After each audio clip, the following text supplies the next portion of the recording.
Soyez les bienvenus encore à une autre édition d'illustration de notre pasteur Koumoyi. Voici le danger de l'apostasie. Dans le verset 4, chapitre 4 du verset 9 d'Hébreu, il dit car il est impossible à Dieu étant rempli du Saint-Esprit, étant des partaqueurs, étant des participants de la gloire de Dieu et la puissance de Dieu à venir. Et si tous vont rétrograder, il les a connus jusqu'à la repentance. Parce qu'ils ont montré que le Seigneur les a dit qu'ils doivent se reprouver, ils doivent se montrer qu'ils sont des enfants de Dieu en chaque moment. Vous voyez ici, il dit c'est impossible. Il dit ici, il les a renouvelés en disant dans leur pensée que c'est impossible de faire mentir. Vous voyez, il y a certaines personnes qui prennent ce mot-là en vain et ils disent pourquoi ne pas modifier ce mot et dire que c'est difficile. Ils disent c'est difficile à Dieu de mentir. Ils sont en train de modifier ce mot-là, se modifier. Alors quand ils modifient là, le sens devient différent. Alors si nous mettons le mot impossible là-bas, si on lutte, et dans Hébreu chapitre 6, 11, le verset 6, parce que Hébreu chapitre 11, le verset 6, la Bible dit que c'est impossible à Dieu de mentir. Il dit que sans la foi, on ne peut jamais croire. Et on dit c'est difficile de plaire à Dieu. Là, on note ce mot impossible, on dit alors c'est difficile. Alors si nous notons, on note un mot, la signification devient différente. Mais la Bible dit que c'est difficile, c'est impossible. C'est impossible. Ce n'est pas que c'est difficile, c'est impossible à Dieu de mentir. C'est ça, c'est ce que le Seigneur le dit ici. Revenons dans Hébreu chapitre 6. Hébreu chapitre 6, le verset 18.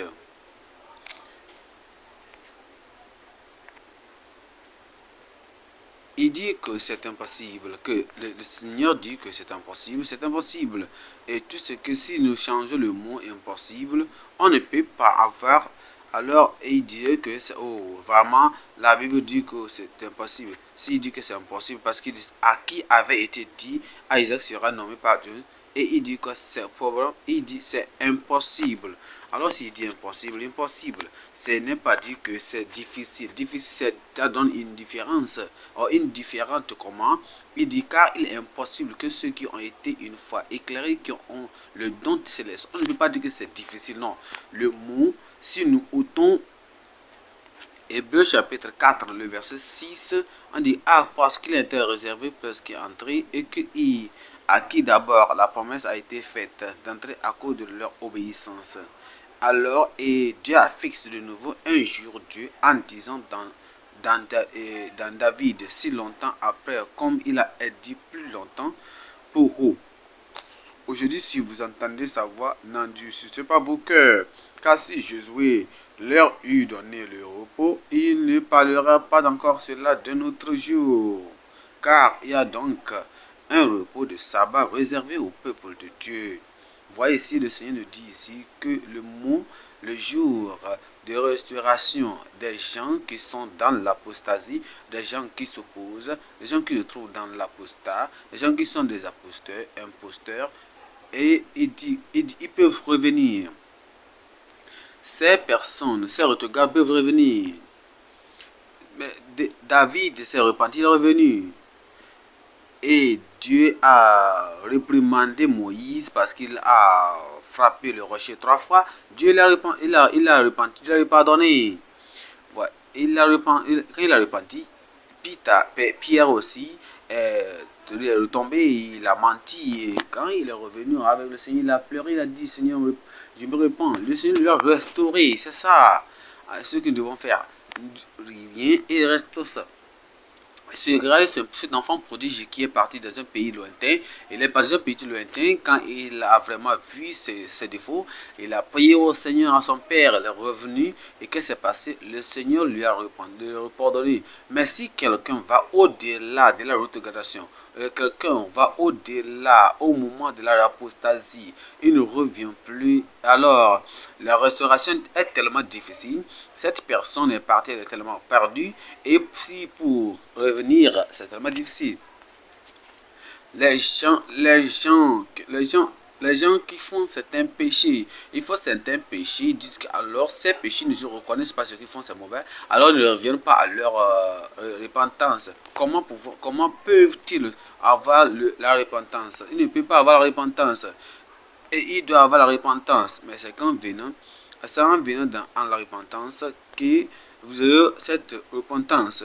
Mais si vous ne le faites pas comme cela, si on ne le fait pas comme ça, on ne peut pas continuer. Dans Jérémie chapitre 8, le verset 10, 4, il dit, dis-le ainsi par l'Éternel, est-ce que l'on tombe sans se relever, ou se détourne sans revenir?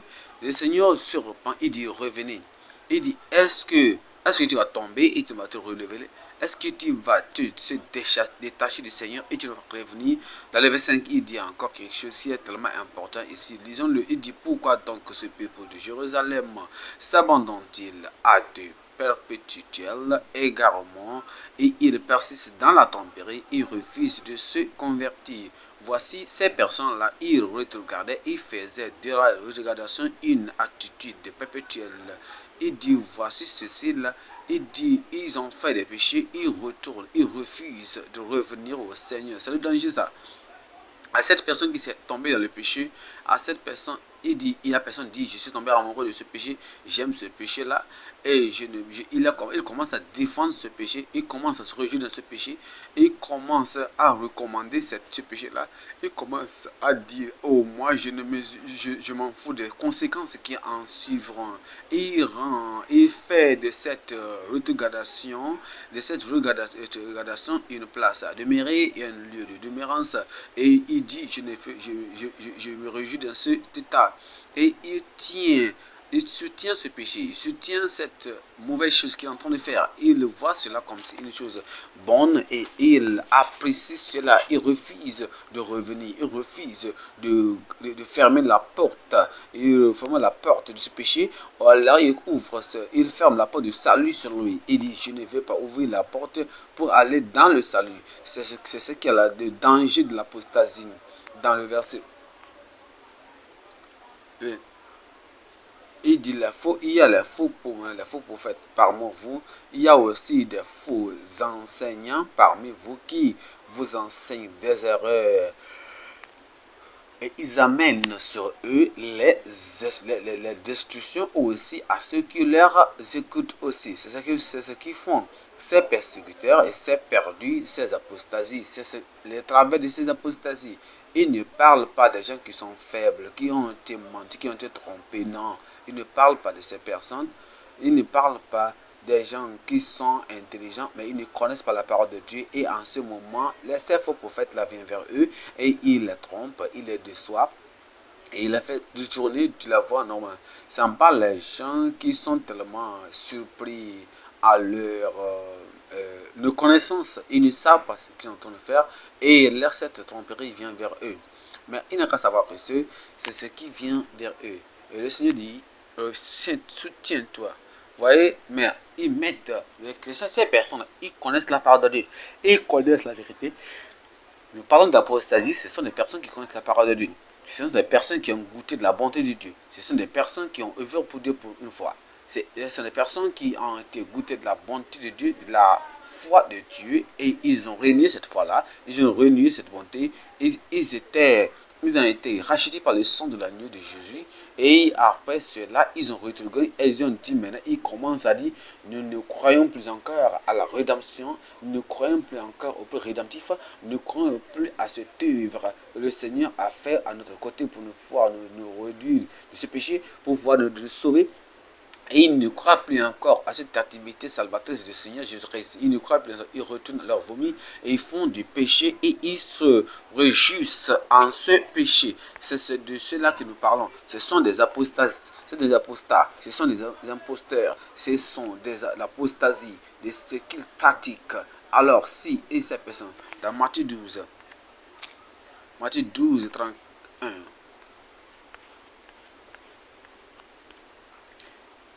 Matthieu 12, 31, il dit, et c'est pourquoi je vous dis, tout péché et tout blasphème sera pardonné aux hommes, mais le blasphème contre l'Esprit ne sera point pardonné. Ici, le Seigneur Jésus le dirait que si vous péchez et vous péchez, il faut savoir que il faut tellement vous méfier parce que il y aura un moment où vos péchés que vous êtes dans le péché, il y aura la limite. Il faut avoir la limite de ces péchés que vous péchez, de ces péchés que vous commettez. Il y aura la limite. Il y aura la limite. Et quand cette limite arrive, le Seigneur les avertissait.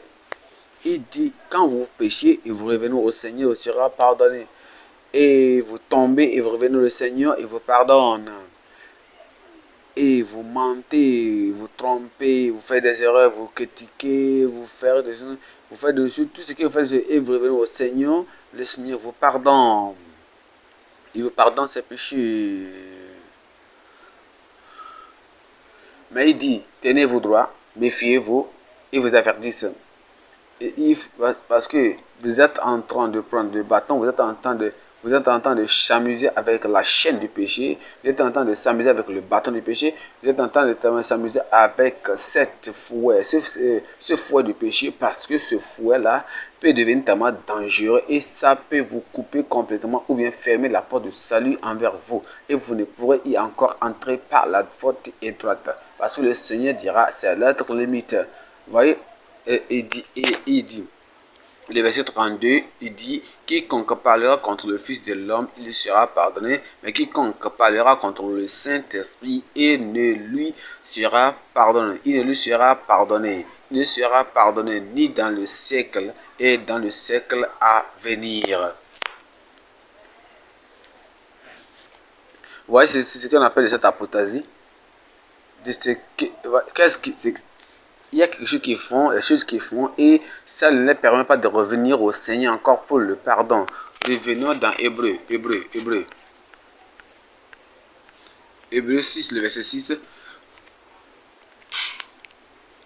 Il dit, et qui sont tombés, soit encore renouvelés, et amenés à la repentance, parce qu'ils crucifient pour leur part le Fils de Dieu et l'exposent à l'ignorance, l'ignominie. C'est ça la repentance. Il doit comprendre, il doit entendre la repentance du Seigneur Jésus-Christ.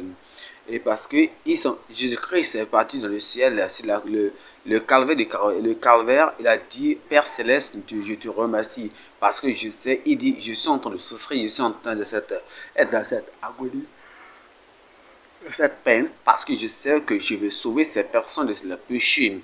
Et le Seigneur Jésus-Christ, le Fils de Dieu, est parti sur la croix et il a fait tout cela. Il a fait cette renouvelation. C'est pourquoi il dit, si elle a produit des épines et des charbons, elle renouera et renouvelée et elle d'être maudite et mis par y mettre dans le feu. Ces personnes qui ne parlent pas, qui ne se reviennent pas encore au Seigneur, qu'est-ce qu'ils font? Ils ont péché, c'est fini. Et ils ne reviennent pas au Seigneur. À quel profit sera-t-il? À quel profit sera-t-elle? Et si cette personne ne vient pas encore au Seigneur, elle devient des bois sèches et ça ne peut que être pour jeter au feu et cela, ils seront brûlés. Mais la Bible nous dit qu'au dernier jour, ils seront tous mis dans l'apostasie, dans la honte populaire publique de tous, c'est-à-dire dans l'enfer, c'est-à-dire c'est la punition. Si vous voyez, si un croyant pêche et qu'il revient au Seigneur, qu'est-ce qu'il sera dit? Que il lui sera pardonné. Il lui sera pardonné. Parce que c'est lui qui croit. Il sait que non, ce que j'ai fait c'est mauvais, ce que je crois c'est mauvais. Il écoute la parole de Dieu, il voit que ce qu'il a fait c'est mauvais, il voit ses erreurs, il voit ce qu'il a fait mauvais et revient au Seigneur et le pardon de Dieu le sera pardonné. C'est ce qui est tellement important à tout ce que le Seigneur dit. Nous devons le faire à chaque moment pour que ce salut nous soit toujours donné à chaque moment au nom de Jésus. Parce que c'est tellement important. si vraiment et ces personnes sont tombées dans leur péché et ne reviennent pas, ils endurcissent leur cœur au lieu de venir à leur revenir de leur repentance. Ils disent moi je ne veux pas le faire. Vous voyez ces personnes là et qui font l'apostasie, ce sont les personnes qui font la même main, qui font je rejoins avec des personnes, ils disent que nous allons faire le péché, nous allons pas revenir au Seigneur encore, nous allons continuer le péché. Non, ceci là ne va pas vous aider. L'apostasie va vous conduire dans l'enfer. L'opposition va vous conduire dans l'enfer. Et c'est en revenant au Seigneur et disant, nous nous repentons, nous sommes désolés de nos péchés, nous sommes désolés de nos erreurs. Et le Seigneur vous prendra et va vous donner une restoration encore palpitante. Et c'est ça, ces apostats, ce sont des personnes, ces imposteurs-là, ce sont des personnes seulement ce sont ces personnes qui toujours imposent le Seigneur, qui toujours imposent la parole. Et vous voyez, si vraiment vous avez, si vous voyez, elle regarde qui a fait le mal et il voit que il a regardé, il a fait ce qui est mauvais et il revient au Seigneur et dit au Seigneur, il dit Seigneur, pardonne-moi, pardonne-moi, pardonne-moi, pardonne-moi, je suis retourné. Mais si, alors le Seigneur le verra, va le pardonner. Mais si cette personne, voyez ce que les apostats font, ils ne viennent pas encore le Seigneur pour le pardon. Ils continueront toujours dans le péché, ils sont toujours incrédules et toujours avec le cœur dur endurci. Ils disent, nous rechercherons un peu plus de la repentance, parce que la repentance nous est moins, parce que, vous voyez, ils continuent. Mais ceux regardent que le Seigneur pardonne, c'est cette personne-là qui va aller dans la Bible. Il va dire, je cherche dans la Bible pour voir quel lieu, quel verset où le Seigneur a dit, quand j'ai péché, je reviens au Seigneur et de tous mes péchés, je reviens et je les confesse et il va me pardonner. C'est cette personne-là qui a un regard. C'est cette personne qui vient vers le Seigneur et il demande pardon pour leurs mauvaises choses, pour leur passé, pour leurs péchés. Mais si ces personnes ne viennent plus encore vers le Seigneur et ils continuent à faire ces choses, le Seigneur ne leur pardonne pas. Mais vous voyez, si nous avons des personnes qui ne font pas ces choses-là, le Seigneur ne va pas les aider. Le Seigneur ne va pas vraiment les aider à faire des choses. Alors, il continuera à faire le mal, il continuera à faire ce qui est mauvais. Mais cet apostat va dire, moi je m'en fous du Seigneur, je n'ai rien à faire avec le Seigneur. Et puis,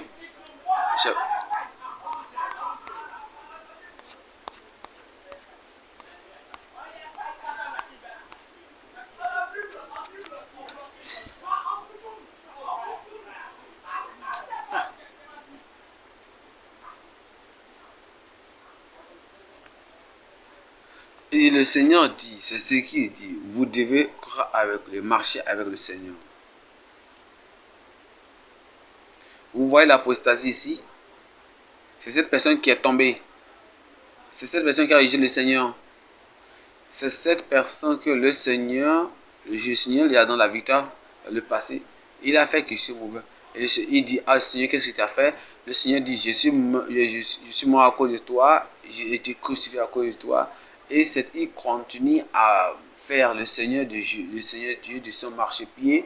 Il fait le Seigneur Dieu son marchepied. Il marche, il pétille sur lui. Il dit, je n'ai besoin de cette chose encore dans ma vie. Je n'ai pas besoin de ce salut. Je n'ai pas besoin de ce sacrifice que le Seigneur a fait pour moi. Je n'ai pas besoin de cette chose. Il continue, il dit, je m'en fous. Tout ce qui viendra venir. Je suis prêt à faire face à tout ce qui arrive, toutes ces conséquences. Ça, c'est un apostat. C'est un apostat. C'est ce qu'on appelle apostat. Il continue de pécher. Il sait bien que c'est le mal, mais il dit, il va y rentrer, il s'en fout. Il s'endurcit dans le cœur, il s'endurcit dans la pensée, il s'endurcit dans l'esprit. Il dit, je n'obéirai jamais, je ne vais jamais se repentir. Je continue dans ce mal. Tout ce qui arrive ne revenir, je suis prêt. C'est ce qu'il est en train de dire et il est tellement têtu en leur repentance. C'est ça quelqu'un qui est un apostat. C'est ça un apostat. Et ici, il fait cela, il s'en fout de ce qui va arriver. Hébreux 6 nous donne la description de celui qu'on appelle un apostat. Hébreux 6 chapitre 4 et 5. Il dit que car il est impossible que ceux qui ont été une fois éclairés et qui ont goûté le don céleste et qui ont eu part au Saint-Esprit, celui qui n'est jamais rempli encore, cette personne qui est partie dans l'apostasie, il était une fois éclairé. Il était une fois éclairé. Il a goûté. Il a été une fois éclairé. Ça veut dire quoi? Ça veut dire que il a été une fois dans l'éclaircissement, il a été une fois dans la lumière, il a été une fois dans... Quand il était dans la sombreté, il est venu au Seigneur, il a été éclairé, il a vu la lumière, il a vu la vérité, il a quitté. Verset 32. Verset 32. 32 de Hébreu. 32, le verset... 32, du livre de Hébreu. 32, il dit, souvenez-vous de ces premiers jours où, après avoir été éclairés, vous avez soutenu un grand combat au milieu des souffrances. Une fois qu'ils sont venus au Seigneur, ils ont été illuminés. Ils ont été... Revenez encore, Hébreu chapitre 6, le verset 10. Vous voyez, le deuxième péché qu'ils ont fait, car il a été impossible, ceux qui ont été une fois éclairés, qui ont goûté le don céleste. De ces apostats que nous parlons d'eux, ils ont goûté du don céleste, du don céleste, du don céleste. Et qu'est-ce que ça veut dire quoi? Goûter goûter le don céleste. Jean, hein? Et le Seigneur lui répondit et dit, si tu connais le don de Dieu, et celui qui dit, donne-moi à boire, tu ne vas pas le demander, et tu le demanderas, et tu le demanderas de te donner l'eau de vie. L'eau de vie. Jésus-Christ est le don de Dieu, est le Dieu de Dieu.